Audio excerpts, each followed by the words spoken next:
Hi guys, Marilyn here. I wanted to do a short and sweet, hopefully short and sweet, tutorial on how to make a stencil for glass etching that you can cut either on your Cricut or your Silhouette or whatever die cutting machine you have. So I got this request from Michelle Perry. She asked if I could do a tutorial on how to create a stencil for glass etching. So that's what we're going to do today. So this is something that I already had saved into my Cricut Design Space because I bought this little table from IKEA. It's called the Nesna table, N-E-S-N-A. It was $8.99. It's a little wooden table, but it has a glass top that you could slide in. And it has a bottom shelf and then of course the glass top. So I wanted to etch an elephant onto my little table. I've seen other people do tutorials on the same table, whereas they spray paint the entire wood pieces. Somebody would decoupage pictures onto the glass. I saw somebody else spray paint underneath the glass. And I wanted to etch this elephant onto my table.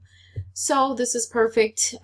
Michelle requested it right on time because I've already had this in the works. So this is all you have to do, Michelle, and everybody else who wants to know how to make a template. So I have my image here, and all you have to do is add a square to the back of your image or your text or whatever else you have that you want to etch, right?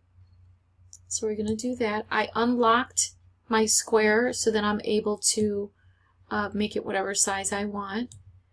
I'm going to click on that, right click on there, oops, and click move to back.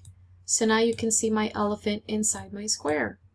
That's all you have to do, okay? And then you want to click on the elephant, and you want to click on your square, which is now the template, and you're going to click attach. So then you hit make it, and now your Cricut or your die cutting machine is going to cut out the square, and it's also going to cut out your image on the inside of the square. But so that we can see it much better, I'm going to hit undo real quick. Alright, so for this one, for my elephant, let's see, how big is this? Alright, so my elephant, my glass tabletop is only 13 1/4 by 13 1/4 big. However, each corner is cut at angles, which takes about 1/2 inch on each side off the glass. So I decided to make my table at 12 inches. So when I cut this, it'll probably flip my elephant sideways so then I can fit this on a larger mat. The height of it is fine, but the width of it is going to be a little bit too big to cut it on a 12 by 12 mat. Alright, so that's all you have to do. But first, so when I want to weed this, once I've attached my pieces, before after I click make it and this has already cut, the Cricut has cut my square and the Cricut has cut all my pieces. So I can be brave, like I did with my water bottles, and try to put transfer tape around just the elephant and lift the elephant off and use that as a decal, and while still maintaining my square for my stencil. I did that for the water bottles because, as you know, the letters on the water bottle much simpler, bolder, easier to lift and take off. This might be a little challenge for me, but I'm going to try it before I just weed this out and throw all these pieces away. I would rather try to lift that up with transfer tape and use the elephant decal on something else. So what you want to make sure you do is you're going to remove all the pieces that you want your etching solution to etch into your glass. Now, for example, I'll show you here. I would lift this piece up. I would lift his eyebrow up. This purple piece I would lift up. I would leave that square right there because I want to make sure that that doesn't get etched. I just want to etch the outer part of the eye. I would lift this off, remove that, remove his tusks, remove all these pieces from his trunk. Now, so the gray piece is actually your stencil, right? So as you can see, this is an open image. So all this part here is part of the stencil. All of this is part of the stencil. Okay? So all the purple pieces are the pieces that are going to be removed. You could either try to use it as a decal, or you can pick all these pieces out with your pick tool and weed the entire thing if you want to weed it, or you can try to use the image in the center of the square as a decal. Alright, so we're going to go ahead and attach this. Now, when you're etching your piece, you want to make sure that you get good coverage. So let's pretend that, once again, I like to pretend. Let's pretend that I've weeded all this out, okay? All these pieces are now taken out of my stencil, okay? When I lay this entire stencil onto my glass, and I did this for my water bottles, what I like to do is run my heat gun over the entire vinyl piece just to activate the glue that's on, or the adhesive on the vinyl, just to make sure it's nice and stuck to my glass. You have to wait a few minutes, or not a few minutes, but wait at least a minute and a half before you try to burnish the vinyl on the glass, because that vinyl gets pretty warm, and if you go right in with your scraper to kind of smooth things out, that vinyl is still soft and you may stretch it. You may catch a corner on your scraper and just ruin it completely, poke another hole in your vinyl. You don't want to do that because you don't want those holes to have etching solution on it. So just make sure that it's nice and cooled off, and then go ahead and burnish your stencil with your scraper or whatever you have. Make sure there's no bubbles hanging around. So for example, like let's say this piece here. Okay, I left this, am I removing this piece and leaving this piece?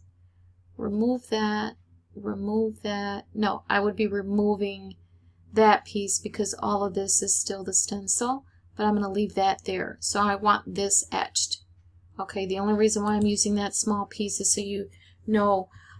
So for this piece here, I want to make sure that this little piece of vinyl that I'm leaving has no bubbles in it, because if I've removed this piece around the eyeball part, if there's bubbles underneath this little tiny little piece, that etching solution that I have on this part is going to seep into that area, and then now you're not going to see the little eyeball there. So you want to make sure that there's no bubbles around anything. So just make sure you run your scraper through and push all the bubbles in an outward motion, and they will literally roll out. The bubbles will roll out. So go ahead and burnish everything. Make sure you don't have any bubbles in anything, and then go ahead and lay your etching solution onto your stencil. I put a lot of tape, masking tape around my piece, around the square stencil, just to make sure that there's no way that etching solution is going to get on my glass. Also, when you're applying your etching solution, I don't know why, there's no rhyme or reason, but I always apply my etching solution with a plastic butter knife. I buy a box from like the Dollar Tree, and then I keep them in my craft room for when I want to etch a project. So make sure the etch all likes to crystallize. I thought that I was probably the reason why my etching solution was crystallizing, because sometimes I'll take whatever's left over right before I'm going to rinse everything off. I'll scrape off whatever is on top of there and I'll put it back into my container.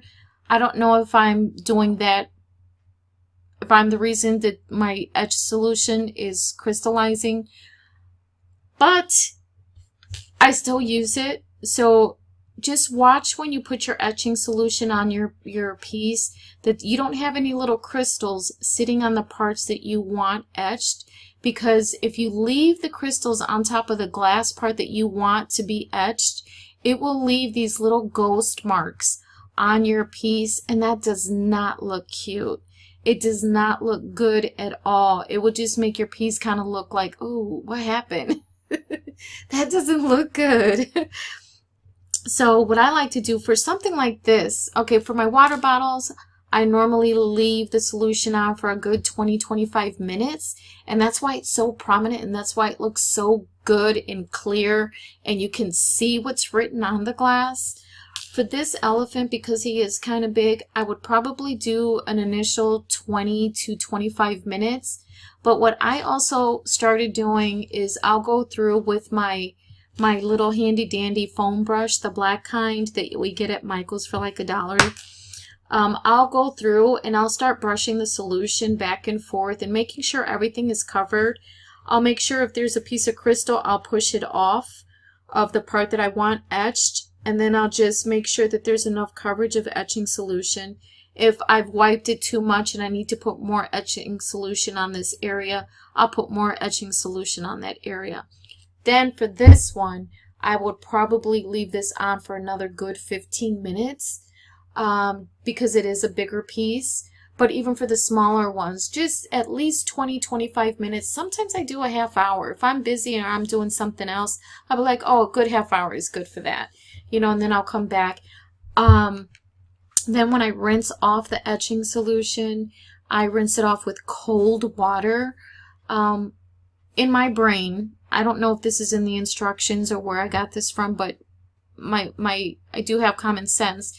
I don't want to heat or activate the solution when I'm cleaning it off. So if a little piece or a little bit of solution gets on a part that is not intended to be there, I'll rinse it off really quick with cold water. I feel like warm water or hot water would probably activate the solution and make it etch. I don't know.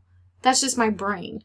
It may not even be the case, but that's just how my brain works. So I always rinse my etching solution off with ice cold water, and I make sure that all the etching solution is rinsed off, even if I have some on my tape or even if I have it on the vinyl part, the stencil part on the outside. I'll make sure that this is all washed off. There's no solution on anything.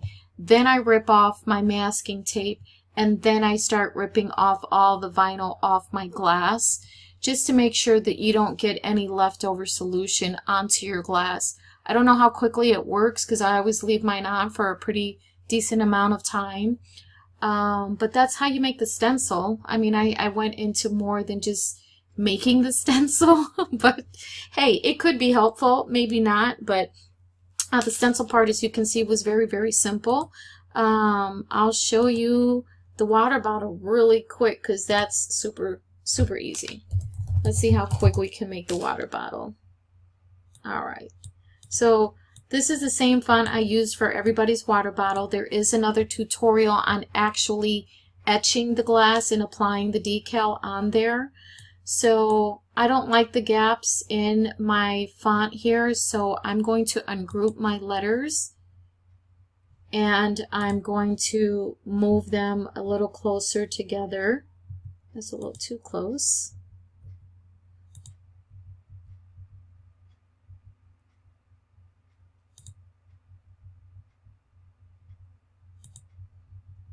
Okay. I wish, to the powers that be at Cricut, I wish there was a nudging tool where the letters didn't move so far in. Like this right here, sometimes I'll just try, see, but when I went up, I have to undo it because I'm trying to move it, see? I'm trying to move it to the right side. There we go, just a smidgen. Alright, so we're going to go ahead and weld that. And for all my water bottles, there was another font that I liked that had the hearts as the I's or J's. However, I didn't like the rest of what the letters look like, so then I figured, you know what? I'll do it myself. I'll use my Cricut Sans font and the heart. So I just slice out the little square from the eye. We'll slice that out. We'll delete all of that because we don't need it. I'll insert my heart. And now for my aunt, her name is Evelyn. She has no dotted alphabets, any dotted letters in her name. So anybody that didn't have a dotted letter, what I did is I would insert, wait, I don't want to attach that, I want to weld that. I would insert a heart like here in the end. I'll show you real quick. So for anybody, her name was Evelyn, or is Evelyn. So since she didn't have a dotted initial, I would take advantage of their name and find a space where I can actually insert the heart. I just wanted to make sure everybody had a heart. Except for my cousin's husband, I didn't put a heart on his. Alright, so that's what the water bottle looks like, right? So then I add my square for my template.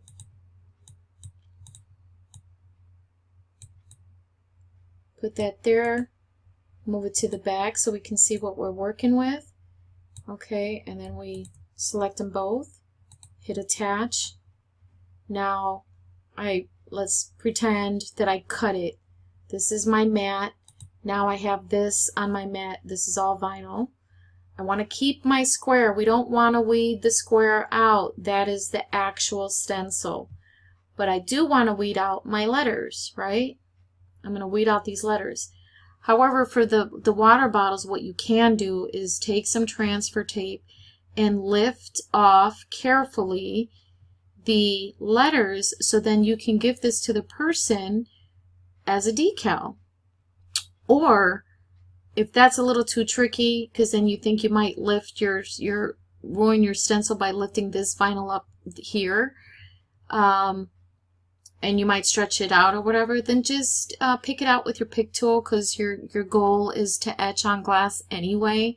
But if you can lift up the names with transfer tape, it's kind of a nice little bonus to give to somebody. Now they got a decal and a custom etched piece of glass. So that's how you make the stencil. It's right there. You got the square. You want to weed all your letters out. And you're going to take this piece, put transfer tape on that, and then put that on the piece that you want to transfer. So thank you, Michelle, for the request. I appreciate it. Thank you, everybody, for subscribing to my channel. I don't realize the importance of asking for people to like and subscribe to my channel. I do realize it now, so please like and subscribe to my channel. And if you want to see a tutorial on something else, please let me know. Thanks for watching.